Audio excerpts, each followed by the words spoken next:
बिना time waste किए हुए चलते हैं डायरेक्ट अपने क्वेश्चन पे जो हमने एंड पे छोड़ा हुआ था, जहाँ पे हमने ये देखा था। क्या देखा था वो मैं बता देता हूँ। लेजिस्लेचर, जुडिशरी, एग्जीक्यूटिव, जुडिशरी, इनके बीच में हमने देखा था कि इन दोनों के बीच में सेपरेशन ऑफ पावर नहीं है, लेकिन इन दोनों के बीच में सेपरेशन ऑफ पावर है। सारा हमने जो भी किताबों में लिखा हुआ है वो हमने देख लिया, लेकिन मैंने क्वेश्चन एंड पे डाला था, क्या ये हकीकत में हो रहा है कि नहीं। करंट अफेयर एक तरह का ही, ठीक है। अब मैं इस पॉइंट को थोड़ा आपको बता देता हूँ कि जो हमने पढ़ा क्या वो सही है कि नहीं, क्यों नहीं सही है। मैं क्यों ये बता रहा हूँ कि जो भी हमने पढ़ा वो सिर्फ पेपर पे लिखा गया। हाउ, सुनिए। बहुत टाइम से ये देखा गया है, जो ये doctrine, DOCTRIN, doctrine of checks and balances है, इसने इंडिया को बिल्कुल वीक करके रख दिया है, बिल्कुल कमज़ोर करके रख दिया है। क्यों मैं ऐसा बोल रहा हूँ, क्यों कमज़ोर करके रखा है।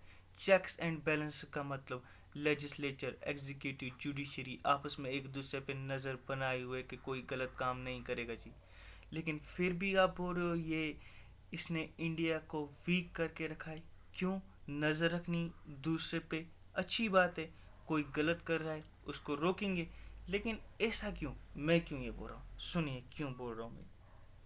सपोज करता हूँ मैं, कोई गवर्नमेंट है, कोई भी गवर्नमेंट है, ठीक है। अगर ये फुल मेजॉरिटी में, फुल मेजॉरिटी 100 सीटें थी, 100 की 100 लेगी। सपोज करते हैं, कंडीशन एक बनाते हैं, कहाँ पे, लोकसभा में। लोकसभा क्या है, सिंपली हमारे पार्लियामेंट के दो हाउसेज हैं, लोकसभा और राज्यसभा। यहाँ से यहाँ से बिल पास होगी, फिर यहाँ से बिल पास होनी चाहिए, फिर प्रेसिडेंट के पास पहुँचनी चाहिए, फिर जाके वो एक्ट बनता है। इतना याद रखना। सिंपली फिलहाल पार्लियामेंट के दो हाउस होते हैं, लोकसभा, राज्यसभा। मैं कहाँ था, गवर्नमेंट है, सपोज करते हैं फुल मेजॉरिटी में 100 की 100 सीटें ले लिए, कहाँ पे, लोकसभा में। इतना समझ में आ गया। इसका मतलब ये है कि ये कोई भी बिल पास कर सकती है, डिस्कशन के बिना, डिबेट के बिना, मोशन के बिना। मतलब जब अपोजिशन वाले होंगे वो क्वेश्चन उठाएंगे, सिंपल सी बात है ना। लेकिन अब इस टाइम ये फुल मेजॉरिटी में ये किसी भी बिल को पास कर सकती है, किसी भी बिल को पास कर सकती है। सपोज करता हूँ मैं, ये एक बिल है, BILL, बिल एक्स के रिलेटेड, यानी कोई भी चीज़ है, मनरेगा पनरेगा किसी के रिलेटेड है। बिल क्या होती है, बिल एक प्रपोजल होता है। हाँ जी, मैं यहाँ पे लिख देता हूँ प्रपोजल, PROPASAL, प्रपोजल, कि हम ये काम करने जा रहे हैं, ठीक है। बिल जब भी पास की जाती है ना, अगर हम इसका एक्चुअल प्रोसीजर देखें ना, ये इसके बाद चली जाती है पीसी के पास।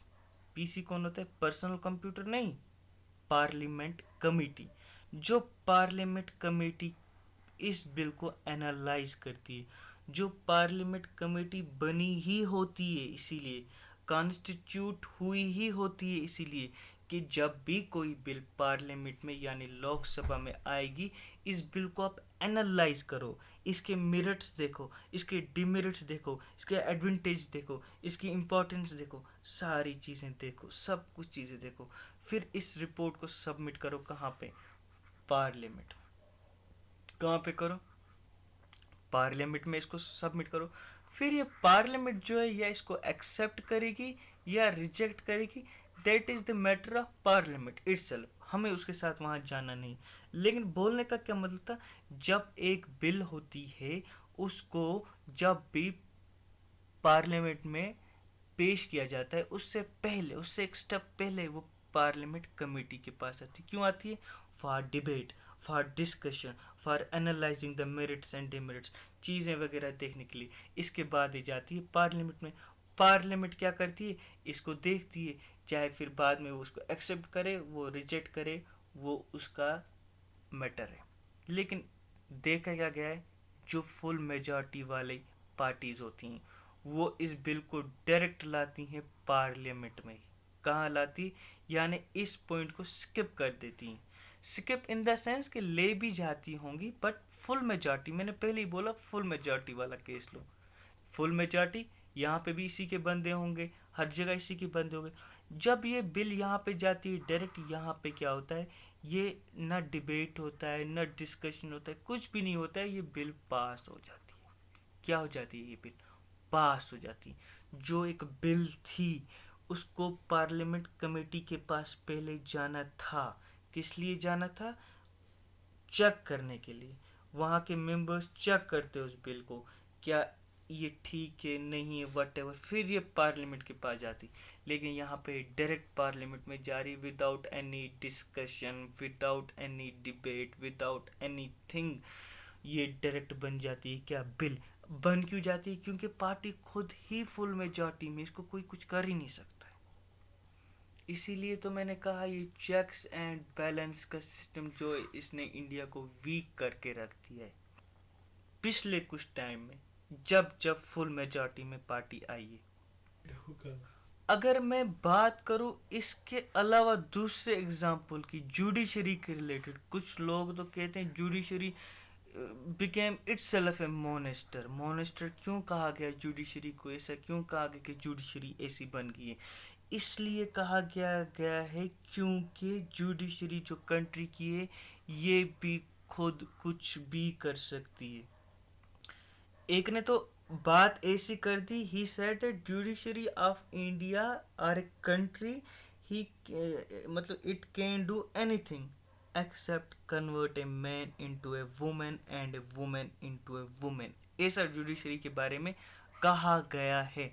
क्यों कहा गया ऐसा, व्हाई, क्योंकि इंडिया वाहिद एक ऐसी कंट्री है पूरे वर्ल्ड में। कहाँ पे, पूरे वर्ल्ड में इंडिया एक ऐसी कंट्री है जहाँ पे JUDGES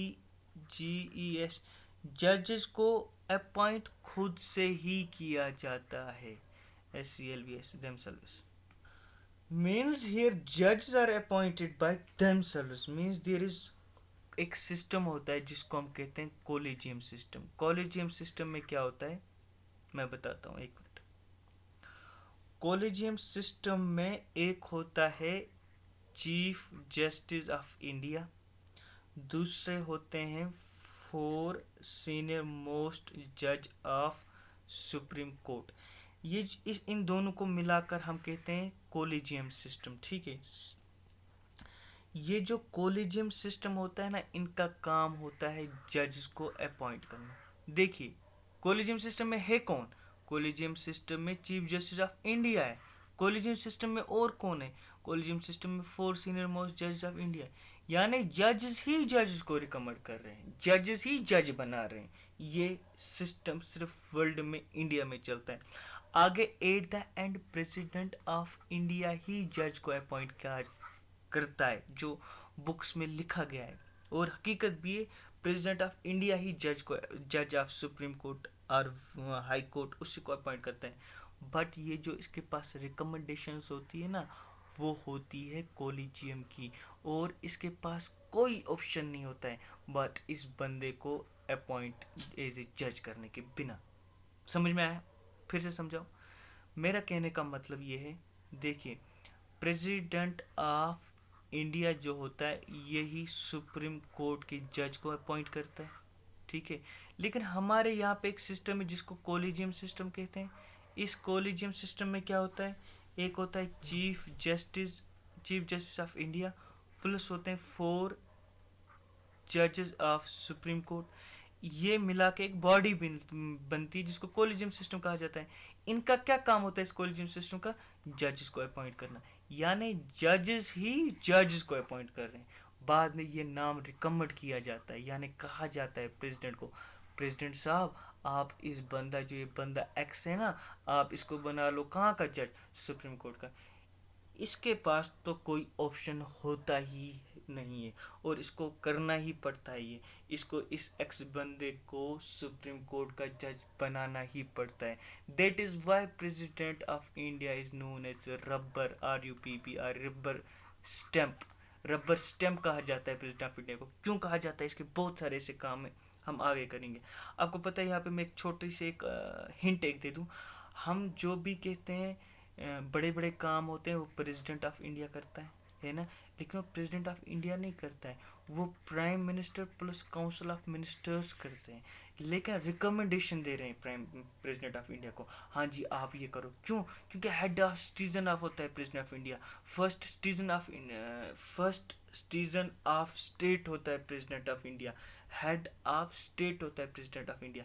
इसके नाम पे, सिर्फ इसके नाम पे सारे काम चलाए जाते हैं। लेकिन जो एक्चुअल काम करने वाले होते हैं ना, वो ये बंदे होते हैं, ये वाले बंदे। जैसे यहाँ पे कोलिजियम सिस्टम था। कोलिजियम सिस्टम में कौन था? CJI। कोलिजियम सिस्टम में कौन था? 4 जजेस ऑफ सुप्रीम कोर्ट। इन्होंने सिर्फ नाम रिकमेंड किया इसको, क्योंकि इसी के नाम पे सारे काम करने पड़ते हैं, क्योंकि ये हेड ऑफ स्टेट है। आगे जाके रिकमेंडेशन इसको माननी ही पड़ती है बेचारे को, इसीलिए तो इसको रबर स्टम्प कहा जाता है। और भी क्यों कहा जाता है, इसके भी बहुत सारे रीजंस है, वो हम देखते हैं थोड़ी टाइम के बाद। ये तो हमने अपॉइंटमेंट ऑफ जज की बात कर ली, लेकिन अगर मैं यहीं पे ऐड एक और बात कर दूं, आपको पता है रिमूवल, रिमूवल ऑफ जज, चाहे वो हाई कोर्ट का जज हो या सुप्रीम कोर्ट का जज हो, कोई भी जज हो, इसको रिमूव करना इतना डिफ़िकल्ट टास्क है, इतना डिफ़िकल्ट टास्क है कि आज तक कोई भी सुप्रीम कोर्ट का या हाई कोर्ट का जज रिमूव अपने ऑफिस से नहीं हुआ है। ये बात याद रखना। इसीलिए तो जुडिशरी को कहा गया it is a monster itself. That means when we say we have doctrine of checks and balances in India as well, cause if judiciary is concerned through appointment and removal process। समझ में आ रहा है? मतलब कि अगर हम बोले हमारे पास भी doctrine of checks and balances है इंडिया में, अगर जुडिशरी के कंसर्न में हम बात करें, बिल्कुल है। जुडिशरी पे नज़र है, किसकी नज़र है? एग्जीक्यूटिव की भी है, किसकी नज़र है? लेजिस्लेचर की भी है। लेकिन on ground it is not working. Ground level पे ये वर्क नहीं करता है। क्यों? क्योंकि ग्राउंड लेवल पे सुप्रीम कोर्ट खुद ही सुप्रीम है। हमने देखा पीछे क्यों है, कोलिजियम सिस्टम भी हमने देखा। ये था टॉपिक। एंड पे मैं एक बात बता दूं आपको, एंड पे जाते जाते, सुप्रीम कोर्ट, एक मिनट, सुप्रीम कोर्ट 1973 में एक केस होता है जिसको केशवानंदा भारतीय केस कहा जाता है, वर्सेस स्टेट ऑफ केरला।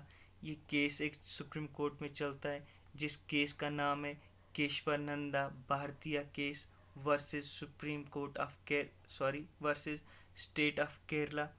इसमें सुप्रीम कोर्ट एक बात को क्लियर कर देता है। क्या क्लियर कर देता है? That separation of power is a part of basic BSS basic structure of constitution. और इस बेसिक स्ट्रक्चर यानी इसको कोई भी अमेंड नहीं कर सकता, AMMEND अमेंड नहीं कर सकता, कोई भी चेंज नहीं कर सकता, कोई भी मॉडिफाई नहीं कर सकता है। बोलने का मतलब, सुप्रीम कोर्ट ने 1973 में केशवानंदा भारतीय केस में एक बात क्लियर कर दी कि जो ये सेपरेशन ऑफ पावर है, ये इसकी मैं बात कर रहा हूँ, it is a part of basic structure of Indian Constitution and no amendment, no change, no modification of Indian Constitution can snatch this basic structure from the Constitution। यानी इस कॉन्स्टिट्यूशन के साथ कोई भी छेड़ नहीं सकता है। प्लस एक पॉइंट ऐड कर दूंगा, जिस भी चीज़ को basic structure of Indian constitution कहा गया, उसके साथ कोई भी छेड़खानी आज तक ना हुई है, ना इजाज़त मिली है। उस बेसिक स्ट्रक्चर कौन कौन से हैं जिनके साथ हम छेड़ नहीं सकते, वो हम टाइम टू टाइम एक एक हर दिन पढ़ेंगे। फ़िलहाल मैंने आपको एक बता दिया, सेपरेशन ऑफ पावर जो है ये भी इंक्लूड कर दिया गया है इसी basic structure of Indian constitution में। मतलब सुप्रीम कोर्ट ने ये कहा कि ये बेस है इंडियन कॉन्स्टिट्यूशन का, it is the foundation of Indian constitution. Base होती है ना सबसे नीचे, बोला ये एक ऐसी ईंट है जो सबके सबसे नीचे, इसी को हम बेसिक स्ट्रक्चर कहते हैं। बोला इसको कोई छीन नहीं सकता, इसको कोई ले नहीं सकता, इसको कोई चेंज नहीं कर सकता, इसको कोई एमेंड नहीं कर सकता, इसको कोई मॉडिफाई नहीं कर सकता, क्योंकि हमारे पास आर्टिकल 368 के अंदर हम कॉन्स्टिट्यूशन को चेंज कर सकते हैं, मॉडिफिकेशन चेंज जो लानी होगी according to the need of the people, according to the need of time, according to the circumstances, according to the situations। But इस चीज़ को नहीं, सबके साथ छेड़ो जी लेकिन इस चीज़ के साथ नहीं, क्योंकि ये basic structure of Indian constitution है। क्या यही है कि नहीं, बहुत सारे हैं, कम से कम 8 से लेकर 11 चीज़ें हैं जो इस basic structure of Indian constitution में दी गई। बट मैंने आपको अभी एक कहा, सेपरेशन ऑफ पावर। आज का टॉपिक इधर ही था, ये ख़त्म। कल हम पढ़ते हैं प्रेम्बल। Thank you.